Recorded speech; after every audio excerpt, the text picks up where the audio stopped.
So, hello Hazik, once again a very good morning to you. Welcome to our Hindi grammar class.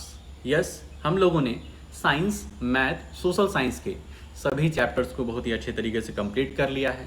तो अब इस बार अच्छा खासा समय है अपने पास कि हिंदी ग्रामर, इंग्लिश ग्रामर और उसके साथ साथ संस्कृत को भी देखा जाए. तो उस कड़ी में अब हिंदी ग्रामर का जो चैप्टर है उसकी शुरुआत हम लोग कर रहे हैं और आज हम लोग चैप्टर देखेंगे क्रिया और काल. अब तुम कहोगे सर जी ये तो संडे को हम लोग पढ़ चुके हैं, किसी संडे को हम लोग पढ़े हुए हैं.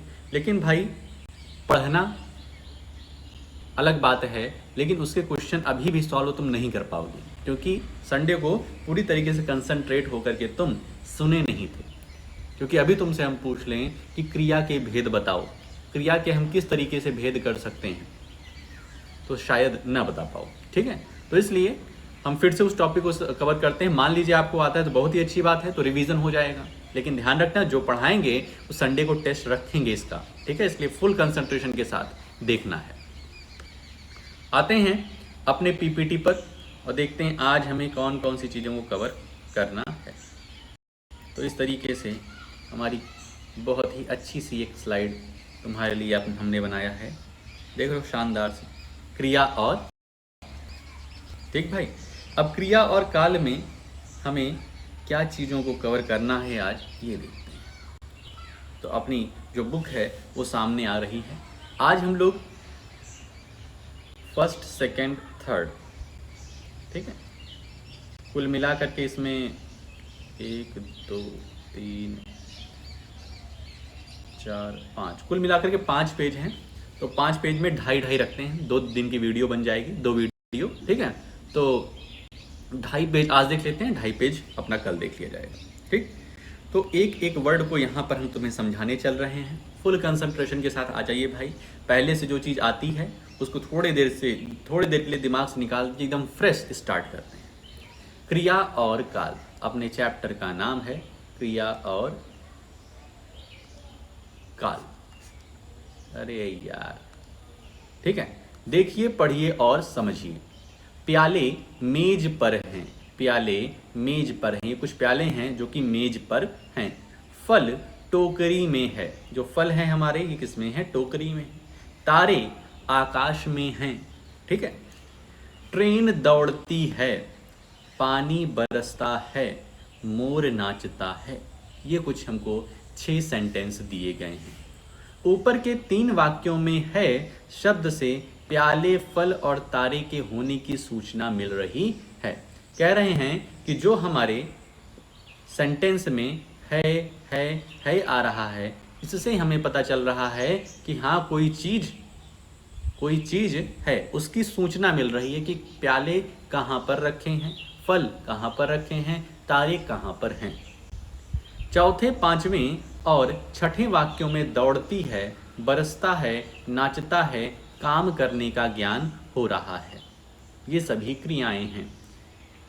चौथे, 5वें और 6ठवें इसमें दौड़ती है, बरसता और नाचता, इससे हमें पता चल रहा है कुछ काम हो रहा है, काम करने का ज्ञान हो रहा है. ठीक है, तुम्हें बताए थे एक ऐसा वर्ड, एक ऐसा शब्द जिसको पढ़ने के बाद तुम्हें लगे कि कुछ काम हो रहा है, कुछ एक्शन हो रहा है, तो उसी को इंग्लिश में वर्ब और हिंदी में क्रिया कहते हैं. अब जैसे दौड़ती वर्ड से लग रहा है कि हाँ भाई साहब कोई है जो दौड़ रहा है. बरसता है तो कुछ बरस रहा है, डंडे बरस रहे हैं, पानी बरस रहा है कि पैसे बरस रहे हैं, कुछ तो रहा है. नाचता है, अब कौन नाच रहा है.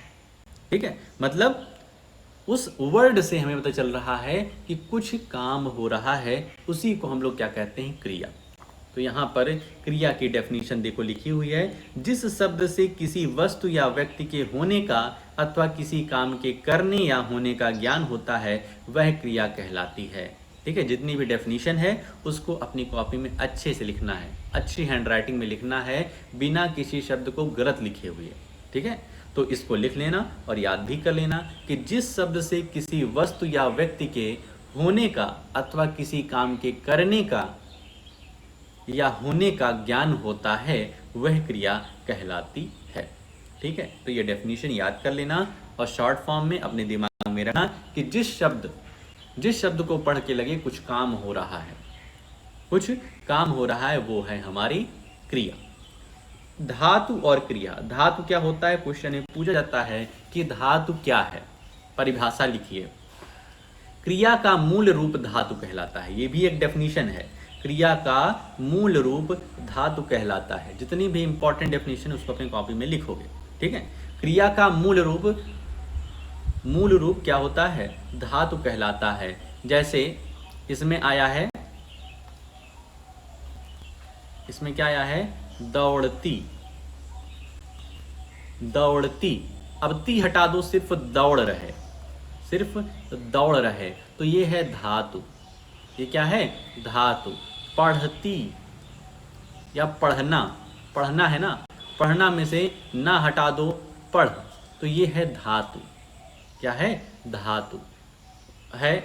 लिखना, लिखना, लिखना में से ना हटा दो तो जो बचेगा लिख, ये है धातु।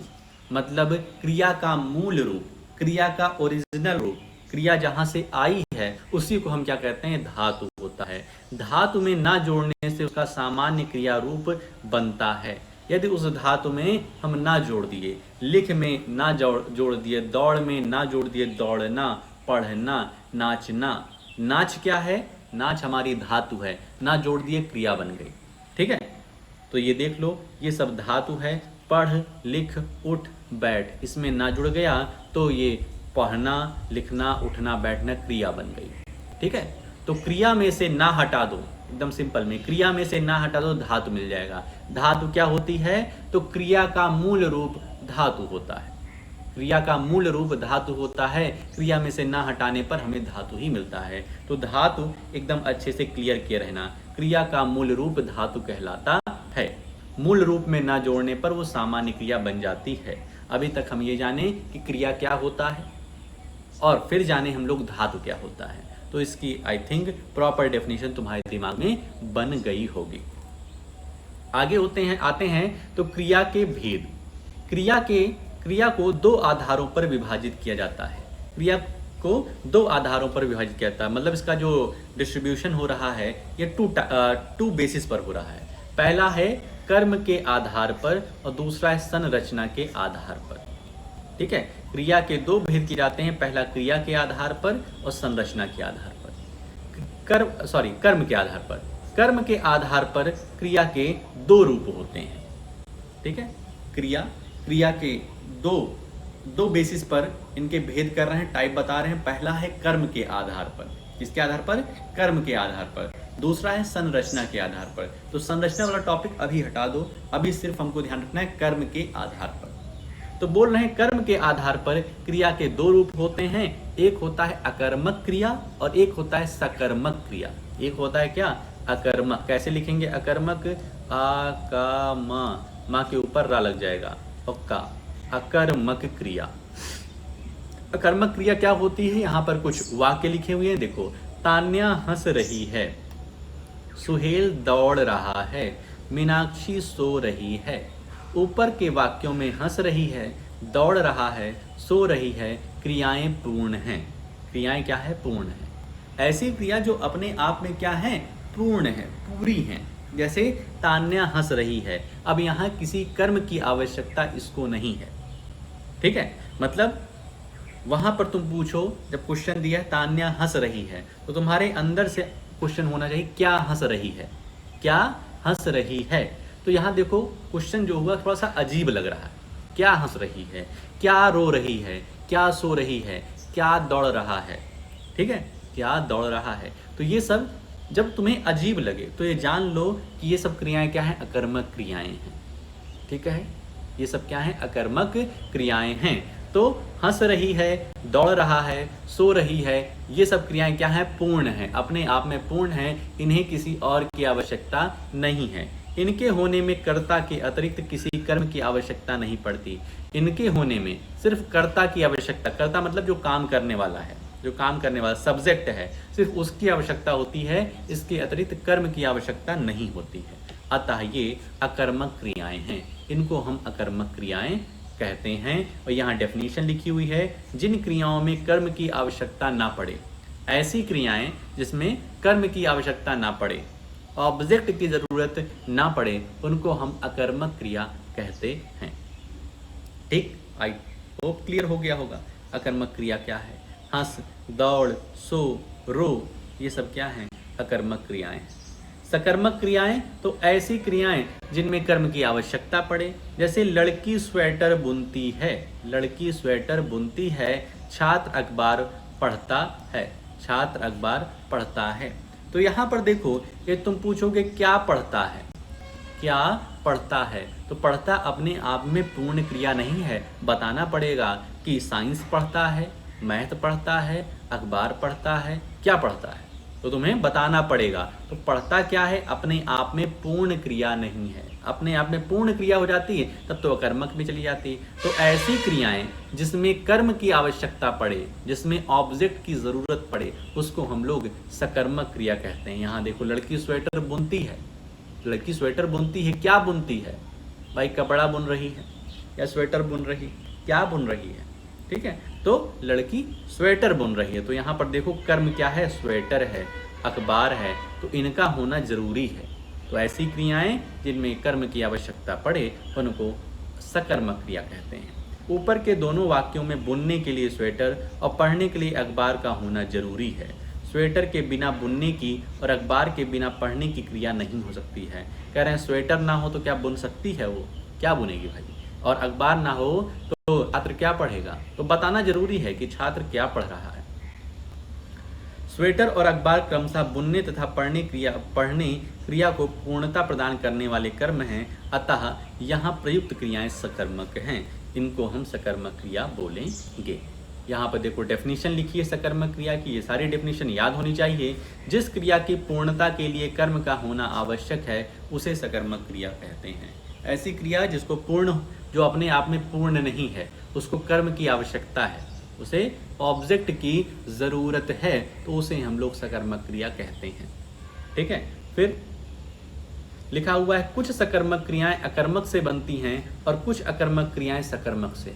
कहने जो अकर्मक क्रिया है उसको हम सकर्मक में चेंज कर सकते हैं और सकर्मक से अकर्मक में चेंज कर सकते हैं। तो वो कौन कौन सी हैं देखते हैं। इन दोनों प्रकारों की क्रियाओं के उदाहरण देखिए। अकर्मक से बनी सकर्मक क्रियाएं, मतलब अकर्मक से सकर्मक बन रही है। तो जगना, जगाना, बैठना, बैठाना, उठना, उठाना, सुनना, सुनाना, सोना, सुलाना, उबलना, उबालना, हंसना, हंसाना, हारना, हराना। ठीक है, इसमें एक पैटर्न तुम देख रहे होगे कि सकर्मक क्रिया में एक मात्रा ज़्यादा लग जा रही है। सकर्मक क्रिया में एक मात्रा ज़्यादा जा रही है। यहाँ पे जगना है, ये मान लेते हैं अकर्मक, अक लिख देते हैं, और इधर सकर्मक, सक लिख देते हैं। तो जगना से क्या हो गया? जगाना। यदि हमको अकर्मक से सकर्मक बनाना है तो जगाना हो गया। मतलब देख रहे हो, एक मात्रा ज़्यादा लग जा रही है। इसमें ज़्यादातर में तुम यही पैटर्न देखोगे। सोना, सुलाना हो गया, उबलना, उबलना, उबालना हो गया, एक मात्रा ज़्यादा लग रही है। ठीक है, तो ज़्यादातर में ये पैटर्न है तुम्हारा कि अकर्मक में एक मात्रा कम होती है, सकर्मक में एक मात्रा ज़्यादा हो जाती है।